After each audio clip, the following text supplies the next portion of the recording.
हाय मुई आमर पश्चिम ओडिशार पल्ली श्री कविरत्न जोगेश्वर विश्वाल घर गुठुल्ला राजबड़ा समर पदमपुर जिला बरगढ़ हाय कहूचे मु कविता आचार्य कहूचे कि सम्बलपुरी भाषा रे जेनटा आमर मातृभाषा सम्बलपुरी कोसली भाषा कवितार ना है कोरोना भाइरस अकाल चढ़ धन कोरोना केन थिलु केनता बदला जब्दी थिलु बुड़े देलु ई संसार ई पूर्ति जे बने तोर कारबार सब देखु जे कर देलु तु ओसार इबा चीन ठाने हेलु जन अमेरिकार बुड़ालु करम संके दउचु मारी देश विदेश के चपई देलु पवन लेखा किनी देलु देबु नती सारी दया धर्म नेन तोर आगर कथा करत सोर कलेरा थिला तोर ना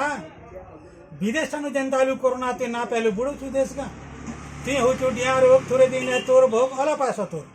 पतर किरी जनता मुर्सी कोरोना भी हेंदा सी करतो टिके सुर नाके मुहे बांधो मास्क नहीं जो तुम लुकर पास बेमार के लुकवा डाक्तर पुलिस के सम्मान देखो ई कथा के मने रखो कोरोनार बल भांगवा सुन मोर माँ बहने आमे जनता रहमा बने सगुना हाथ धो